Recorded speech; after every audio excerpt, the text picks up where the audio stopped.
শীতের ভিতরে সকালবেলা খেজুরের রস খেতে যাওয়া একটা স্বপ্নের মতো। অর্থাৎ যেই শীত মানুষ বের হতে পারে না ঘর থেকে, আর আমরা চলে গিয়েছি হুন্ডাই করে নবাবগঞ্জের পাঞ্চি প্রহরীতে খেজুরের রস, খাঁটি খেজুরের রস খেতে গিয়েছি। গাছ থেকে নামিয়েছে সেটা দেখার পরে আমরা সেটা খেয়েছি এবং সাথে খেয়েছি খেজুরের অরিজিনাল গুড়। তো চলুন সম্পূর্ণ ভিডিওটি আপনাদেরকে দেখাবো, সংক্ষিপ্তভাবে ভিডিওটি দেখবেন।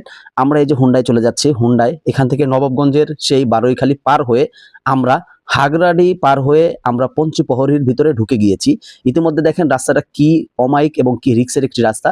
এর ভিতর থেকে আমরা হুন্ডায় গিয়েছি মাত্র 5 জন, অর্থাৎ আমি আর আমার আরেকজন সোহান ভাই, সে গিয়েছে 1 হুন্ডা আর 1 হুন্ডায় 3 জন গিয়েছে।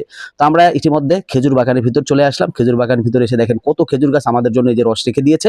এক এক করে সবাই গ্লাসে ঢেলে খাচ্ছে। এক এক গ্লাসের দাম কিন্তু 150 টাকা, অর্থাৎ হাফ কেজি রস এই গ্লাসের ভিতরে ধরে 150 টাকা করে। আমরা খেলাম 3 কেজির মতন, অর্থাৎ আমি একটু বেশি খেয়েছি।